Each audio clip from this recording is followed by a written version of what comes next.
Hello and welcome to another episode in the second series now of Monkey Business, a podcast that looks at the mindset, often described as the monkey mind, that monkey mind chatter, behind why people do what they do, believe what they believe, of really interesting, high-performing people who I'm really digging deep.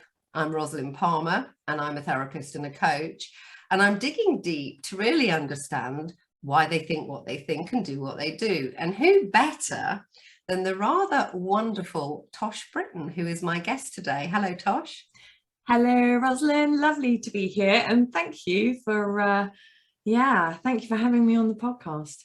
Yeah, well, it's great. And you and we're probably ceased as by another Meester. I don't think we've actually ever met, but I really feel incredibly connected to you. And Tosh, aka the divorce goddess, isn't just somebody who resonates deeply with me because I've been on her podcast and having had 2 divorces and now really dug deep. I've called in the one. I love myself. I'm in the best relationship of my life. Have a lot of things in common with Tosh, and also as a coach and a therapist. Tosh more and more as a healer. But I'm very interested, Tosh, aka the divorce goddess. And we can talk about divorce and the effects it has. But I noticed recently, because of my probably PR and marketing background, I noticed these things, that you've had a bit of a kind of a subtle rebrand on your website. And whilst you're still in that divorce territory of helping people through the pain and possible trauma of divorce, I see that there's more healing modalities that you're really talking about. Would that be true to say? Yeah, so here we go. It's a bit like coming out the closet. This is your time. You're coming out. I feel like it's that Diana Ross song. So it's something that I've kind of always been able to do, and people said I've had a gift in the past, and it's something that I think is in everybody, and we just sort of brush it under the carpet like, oh, you know, I can't do that, or what will people think? And it's that whole sort of place of judgment. Are you less of a person for, you know, being honest about what you can do, something that's perceived as in society as being sort of slightly odd, a little bit, you know, the whole woo-woo thing, anything you want, any of the words you want to sort of attach to sort of when people say healing. And I guess it's, for me, the sort of whole healing process came through my divorce as well. And I got to the stage where sort of emotionally healing yourself is really a process of layers, as you'll probably agree with, sort of, you know, the onion layers, the different things. And I really asked myself, having seen a lot of people, and including family members who have been through divorce, you know, did I want to be holding on to bitterness and anger and trauma out the other side, you know, and co-parenting, maybe earning a living, finding happiness and future love? Did I want to be dragging all this stuff around me? So it kind of more and more started sort of appealing to me, this notion of healing yourself through a divorce. And it's not like you've got to go and be healed all the time. It's actually doing the work within you. So you're able to manage those wobbles. You're able to look at yourself honestly and openly and go, actually, you know, what can I do to make my life easier? What can I do to help myself? What can I do to be a better parent, a better friend? And it's not like that whole journey of, you know, sort of bit of birching every morning if you don't get it right. It's just this beautiful natural process. And I actually realized that the word that came to mind in all of this and moving through and beyond divorce is all about the healing. And so that's kind of where it's taken me, and it's really exciting as well. So I do feel I can come out the closet and go, do you know what, this is what it's all about? And you know what, people kind of go, oh, and other people are like, yes, this is exactly what it's like. And I think when you're authentic and you do speak your truth, the right people find you. And like Field of Dreams, if you build it, they can come. Exactly. And weirdly so, I've suddenly got incredibly busy, really busy, as a result of saying, I work with a lot of healing modalities as well.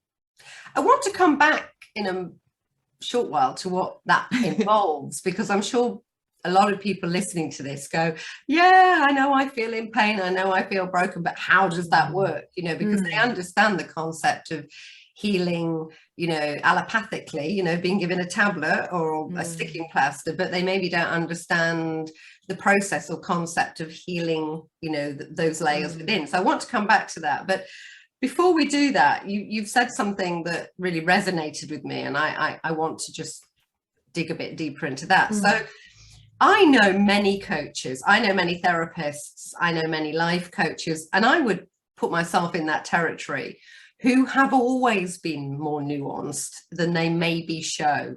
That their websites, that the stall that they set out is relatively non-woo-woo. It's relatively corporate or sensible.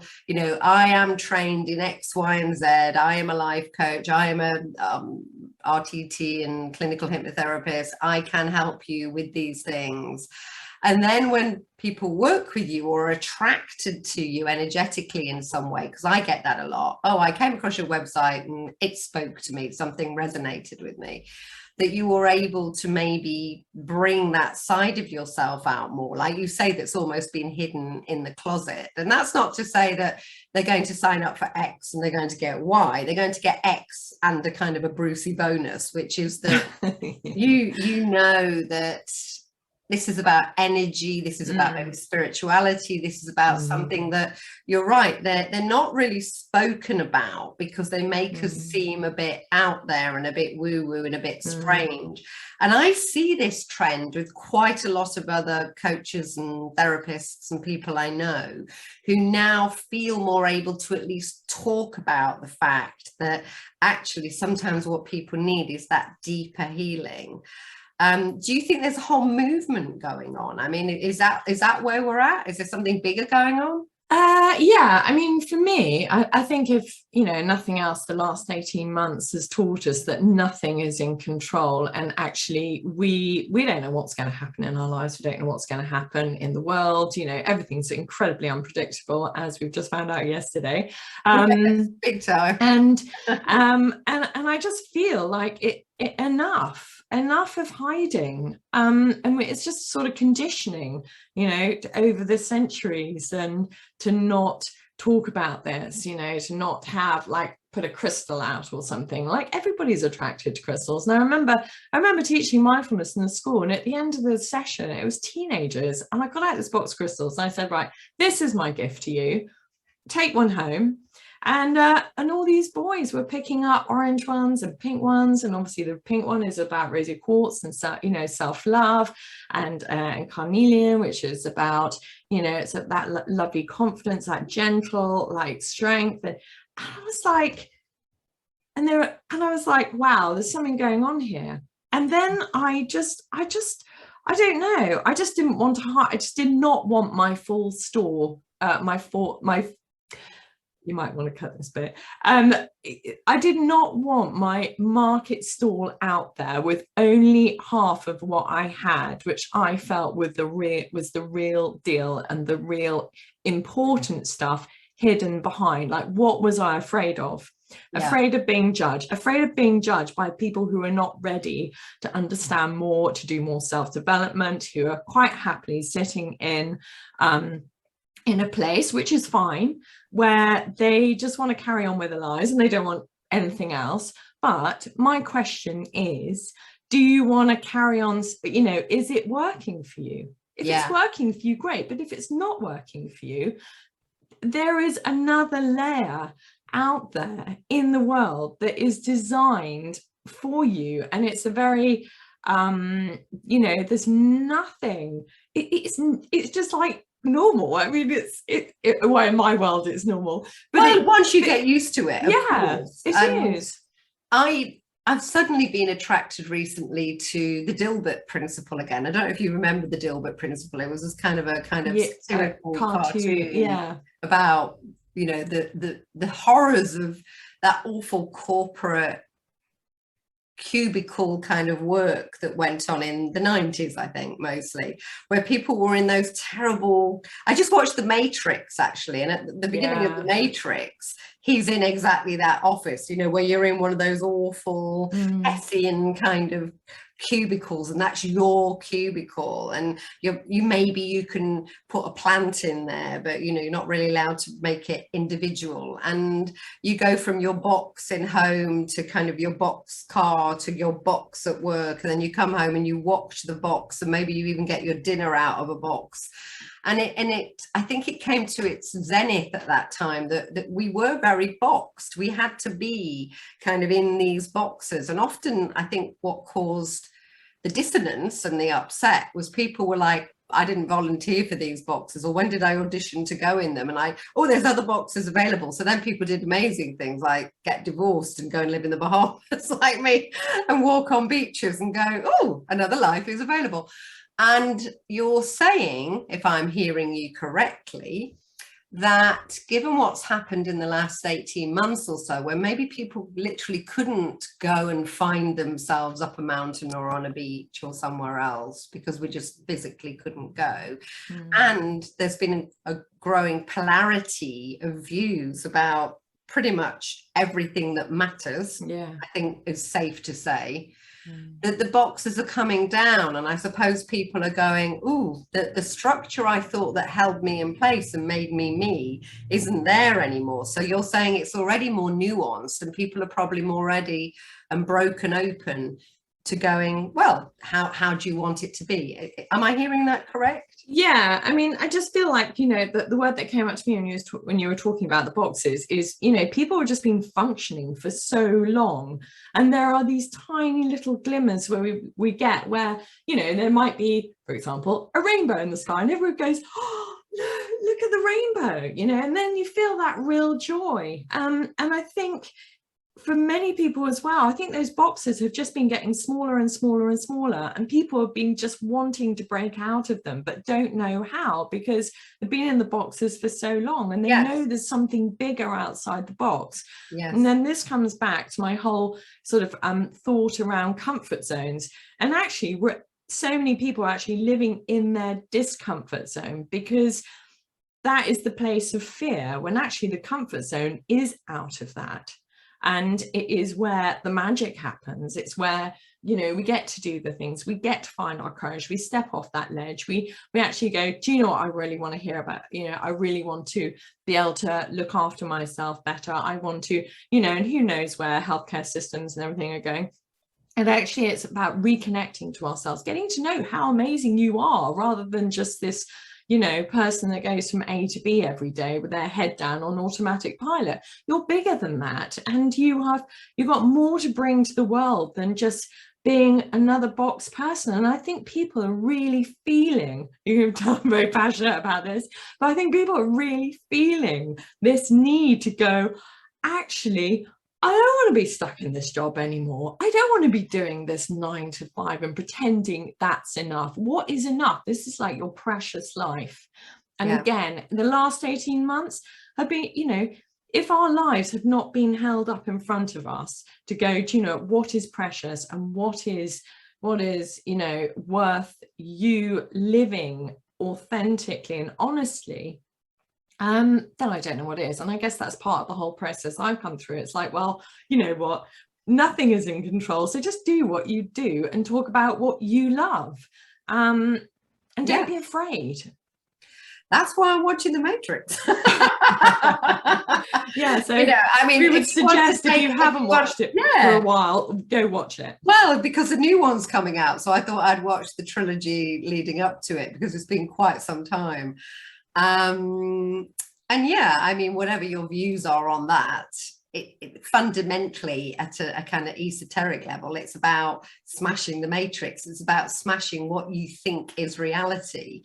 And of course, as a species, we are hardwired to like what's familiar, because familiar equals safe. You know, familiar equals my cave, my tribe, I know what's around the corner. Unfamiliar equals unsafe. I don't know what's out there beyond the horizon. It could be a warring tribe or a mammoth or something terribly, terribly awful. And of course, people then tend to stay in familiarity, in the grooves. And you're right, the world's just shaken up. A lot of things we thought we could rely on or we could trust in or were the norm are no longer the norm. And so it's all rather unfamiliar. And of course, what that's done is it's kicked fear in with a lot of people, not helped by the media at all, fanning the flames. And of course, our primeval response to any threat is only fight, flight, or freeze. And so it's causing people that fear to freeze. And kind of go, ooh, am I allowed? Can I? Should I? You know what? But it's equally kicking in them that need to flight, or that need to kind of fly. And what you're saying is, now's the time. And with help, with a guide, with a coach, with somebody who gets this and can be there to help you process those emotions as they're coming up, now's the time to maybe try that. Is that what you're saying, Tosh? Yeah, no, totally. And you're absolutely right and spot on this. And, you know, when you're talking about the fight, flight, freeze, you know, I think we, you know, however many layers, however many years we've all been in this box and functioning, we've lost our, I think, well, a great majority of people, not everybody, have lost the ability to believe that they can do it. We've been disempowered by this box. We've been kept small. And actually, we're bigger than that. And actually, we need to trust that we are, as a species, we're really good at adapting. We're better than we think we are. In fact, we're amazing at adapting. I mean, you know, this time has just proved that. But we just have to believe that we can do this. And you know, and I guess it comes back to the whole sort of like, you know, the whole healing thing and me coming out was actually about just believe it, just do that, just step outside your discomfort zone, go into your comfort zone, talk about what you love. And I would suggest that about everybody. If you are being nudged in any way to find out something more, just do it. Yeah.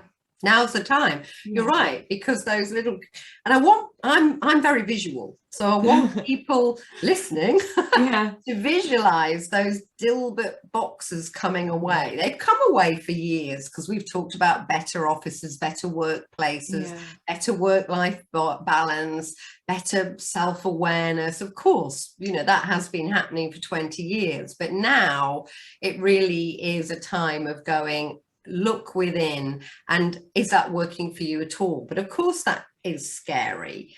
And of course that's why people turn to people such as your good self and myself, and we're here to help navigate it. So 2 questions. One, how do you navigate it? Or how do you, you know, there's always 2 voices in your head, aren't there? There's the, you know, the child, like, oh, I'm really afraid, and should I be doing this, and self-doubt and all the rest, imposter syndrome, everything. And there's the adult, you know, come on, you can do this, push on through. There's also the sage, which is like, what am I learning from this? So I'm very interested to know where you're at in that journey now, in your head and heart and soul.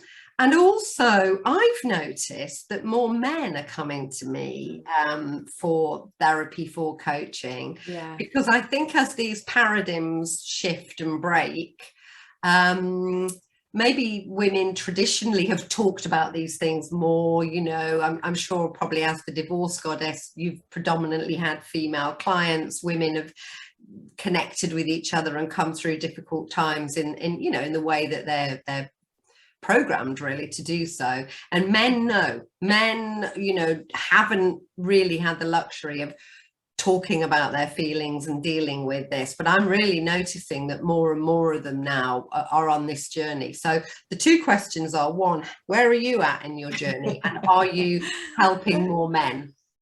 So where I'm at, I think we all have a little bit of, I think because we suddenly come to this place, we go, right, the child has to go, the procrastinator has to go, like, just live with it. We all feel we have to make all these changes. And for me, this whole process is about accepting. It's just about accepting what is, and not trying to get into that whole sort of human construct of trying to control everything.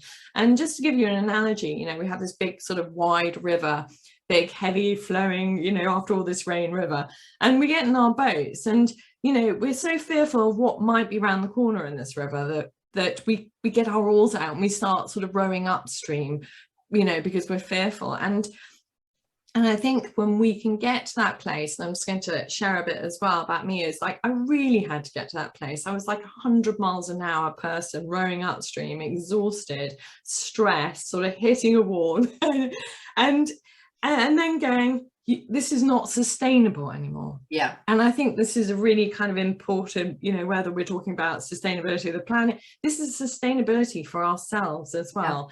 Yeah. And you don't have to make these huge leaps. I think people say, right, we're going to do some self-development and changes. Of course it's scary, because we go, blimey, where do we start? Because we don't have that mindset to go, actually, let me just take it one step at a time, because we live in such a fast-paced world where we want everything immediately. And the one thing I would say is, if this is something that is resonating with you, just do something different. Just start, like, soothe that child, that fear, that child that might be scared, or those mind monkeys going, you can't do it, it's too big, so don't start, and just do something differently. And that might be like cooking a new recipe, using different vegetables or something. It might be wearing a different color scarf. It might be walking a slightly different way to work, or driving to work. It might be actually buying a different bunch of flowers from your usual ones. It might be I don't know, just maybe having a shower after you've had breakfast rather than showering first, and or exercising. Maybe it's just making those little small changes, so you can then turn around and go, oh, I'm still alive and I'm still here and I'm okay, even though I did that one thing differently. And it's a process. We don't just change overnight, but actually, if you are in that place where you just want to start, just start, just do something that's small, that's slightly different. Walk around the supermarket a different way, just go to a different shop. It doesn't have to be huge. And I think that's what the mind monkeys, they want to keep you safe. Well, because familiarity equals safety. Exactly. You're trying to be safe in a changing environment, and that's why it feels very, very overwhelming, because you're doing everything you can to keep it the same. I've got news for everybody listening. It ain't the same. It's never going to be the same. I second that. Definitely. And I just think, we're talking about men, what I've noticed is I have, like you, so many men getting in contact, and do you know what, it just warms my heart every time, because we all need to be walking together through whatever is going to happen in the future in the world, whatever, without wanting to be dramatic about it, or in our lives. But we all need to find a place that we can walk shoulder to shoulder together, and genuinely be in a place of more harmony and understanding and forgiveness and acceptance. And I just think that's what life's all about, isn't it? Do you become good and bad cop sometimes? So here's something I've noticed. I've noticed this trend quite a bit recently, particularly on a large social media platform that may or may not be there today. And who knows?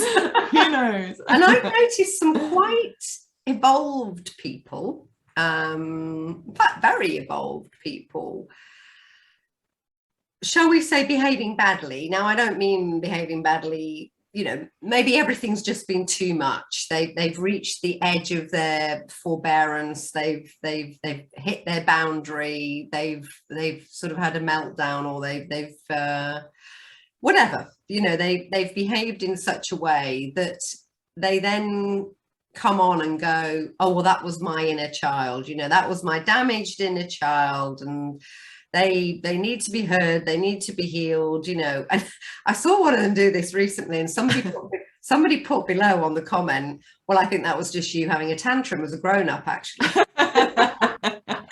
Which I thought was really interesting, and I thought, oh, you know, and I'm in two minds. I'm genuinely asking you this question because I'm in two minds, because as a healer, as a therapist, somebody who heals those emotional wounds, of course I understand about how much that inner child hurt and work, and that shadow work and all that stuff that we carry around with us needs healing and needs to be done.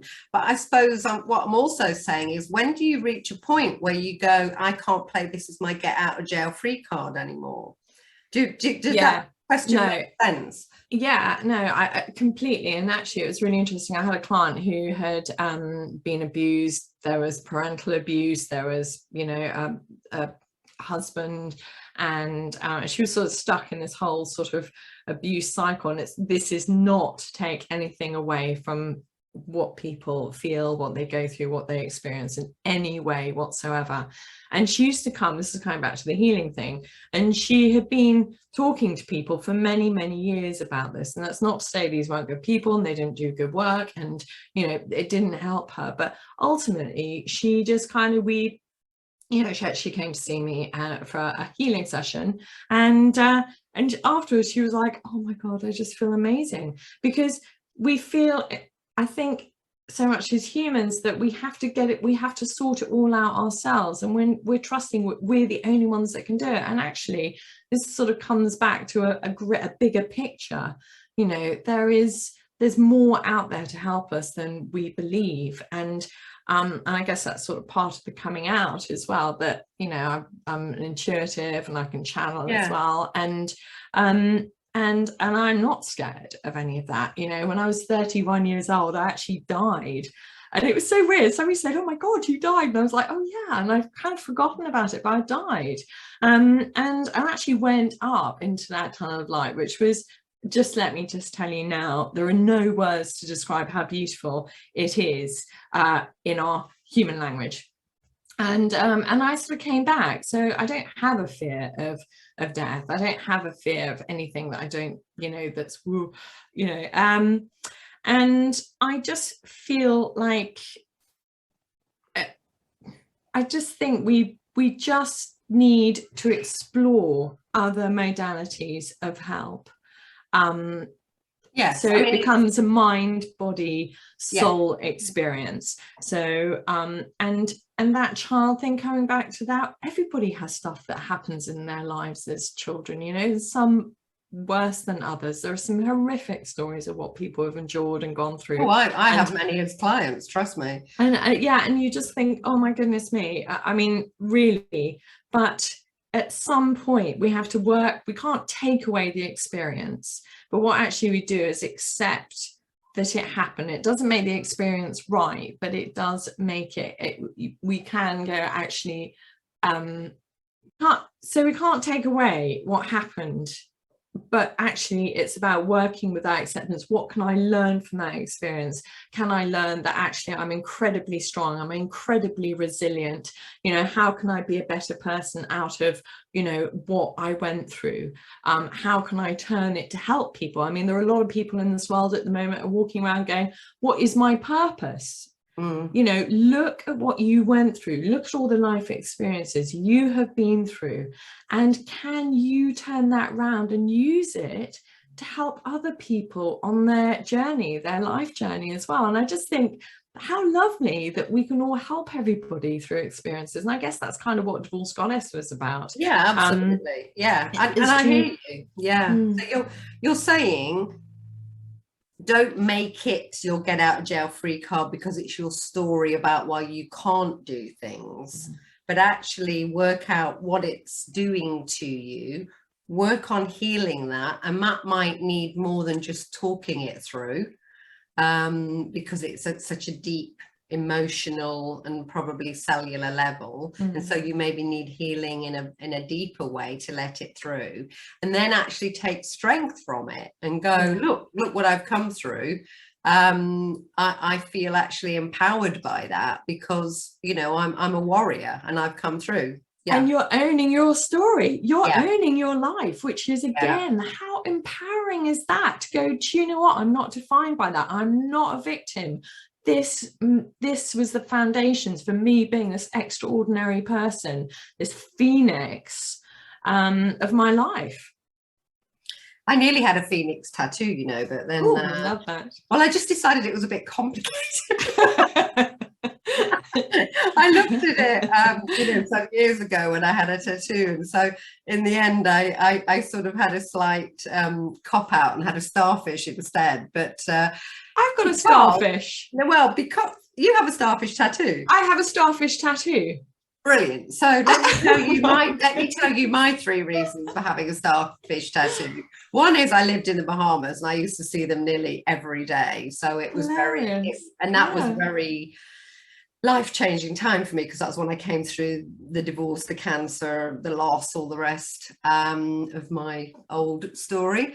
And secondly, I found out that starfish can literally go down to 1 tentacle, or what they call it, and regenerate. So like the phoenix rising from the ashes. And then there's a beautiful story called the Starfish story. I love that starfish story. Can I tell it now? Yes, please. Why don't you tell it now? Why don't you tell it now about the boy walking on the beach?